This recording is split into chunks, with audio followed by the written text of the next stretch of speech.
Hello बच्चों, हम economics की 11th क्लास का टॉपिक कर रहे हैं कलेक्शन ऑफ डेटा यानी कि आंकड़ों का संकलन। इसकी हमने दो विधियां बताई थी मैंने आपको कि एक तो होती है सेंसस और दूसरा सैंपल। लास्ट वीडियो में हमने सेंसस की थी डिटेल में, अब हम कर रहे हैं सैंपल यानी कि प्रतिदर्श। तो सैंपल क्या होता है बेटा कि हम टोटल पॉपुलेशन में से जितनी हमारी कुल जनसंख्या होती है उस जनसंख्या में से कुछ ही चीजों का सैंपल लेते हैं।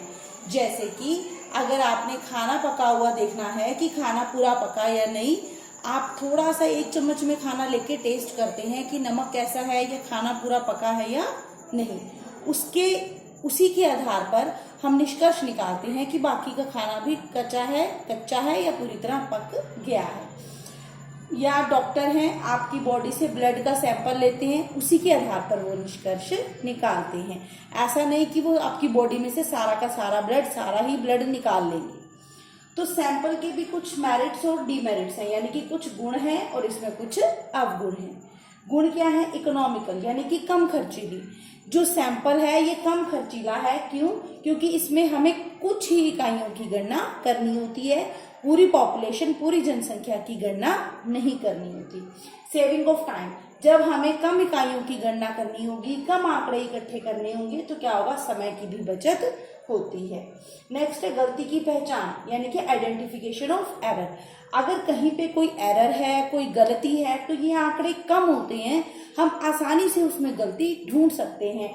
जबकि अगर पॉपुलेशन की बात करें, अगर हम सेंसस या जनगणना की बात करें, तो उसमें बहुत ज्यादा आंकड़े होते हैं, उसमें से गलती को ढूंढना, गलती की पहचान करना मुश्किल होता है। नेक्स्ट है विशाल अन्वेषण यानी कि लार्ज इन्वेस्टिगेशन। जब इन्वेस्टिगेशन यानी कि रिसर्च का, अनुसंधान का क्षेत्र बहुत बड़ा हो, तो उस टाइम पे सैंपल सही रहता है। क्योंकि अगर जनसंख्या का आकार बहुत अधिक है तो सबकी गणना करना मुश्किल हो जाएगा। तो उस केस में हम पूरी जनसंख्या में से कुछ लोगों का सैंपल ले लेते हैं। नेक्स्ट है एडमिनिस्ट्रेटिव कन्वीनियंस, प्रशासनिक सुविधा। तो काम करने वाले व्यक्ति को, आंकड़े इकट्ठे और संकलित करने वाले व्यक्ति को सुविधा रहती है, काम करने में आसानी रहती है। क्योंकि अगर हम पूरी पॉपुलेशन का सैंपल इकट्ठा करते हैं तो क्या होगा बेटा कि उसमें आंकड़े बहुत ज्यादा होते हैं और उनको इकट्ठा करना, कलेक्ट करना मुश्किल हो जाता है। लेकिन सैंपल में कम आंकड़े हैं तो प्रशासनिक सुविधा रहती है। और इसके अवगुण क्या है? पार्शल, पक्षपातपूर्ण। बहुत बार जो आंकड़े इकट्ठे करता है वो व्यक्ति, अनुसंधानकर्ता जो है, वो पक्षपात करता है। जो उसके फेवरेट होते हैं उन्हीं को सैंपल में लेता है, बाकियों को नहीं लेता। या अपनी सुविधा अनुसार सैंपल लेता है, जो आसानी से मिल गया उसको ले लिया, जो नहीं मिला उसको छोड़ दिया। तो पक्षपात होता है ये। नेक्स्ट है रॉन्ग कंक्लूजन, गलत निष्कर्ष। कई बार अगर हमारा सैंपल सही नहीं है, हमने सैंपल ही गलत सिलेक्ट किया, तो निष्कर्ष हमारा क्या आएगा? गलत आएगा। रॉन्ग कंक्लूजन, हमारा कंक्लूजन रॉन्ग आएगा। नेक्स्ट है स्पेशलाइज्ड नॉलेज। सैंपल लेने के लिए एक स्पेशल नॉलेज यानी कि विशिष्ट ज्ञान की जरूरत होती है। जिसको ये ज्ञान नहीं है, जिसको ट्रेनिंग नहीं दी गई, वो ये इस विधि का प्रयोग सही तरीके से नहीं कर सकता। नेक्स्ट है difficulty in framing sample. Sample लेने में कठिनाई आती है कि कितने लोगों का सैंपल लिया जाए, किस प्रकार लिया जाए। अगर अनुसंधानकर्ता को ज्ञान नहीं है तो उसको सैंपल लेने में बहुत अधिक कठिनाई का सामना करना पड़ता है।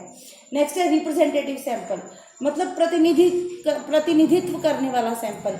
हमारा सैंपल ऐसा होना चाहिए जो पूरी पॉपुलेशन की क्वालिटीज दिखाए। ऐसा नहीं है कि एक ही जैसे कुछ लोगों का सैंपल ले लो। जैसे कि मान लो कि किसी क्लास की स्टडी करनी है, किसी स्कूल के 11वीं क्लास के बच्चों की स्टडी करनी है कि वो बच्चे अच्छे हैं या नहीं। हम क्या करते हैं, केवल 2 ही बच्चों के सैंपल ले लेते हैं जो कि बहुत इंटेलिजेंट हैं। तो हमारी स्टडी से क्या निष्कर्ष आएगा कि ये क्लास बहुत अच्छी है, लेकिन हो सकता है क्लास में केवल 2-3 बच्चे ही अच्छे हों, है ना।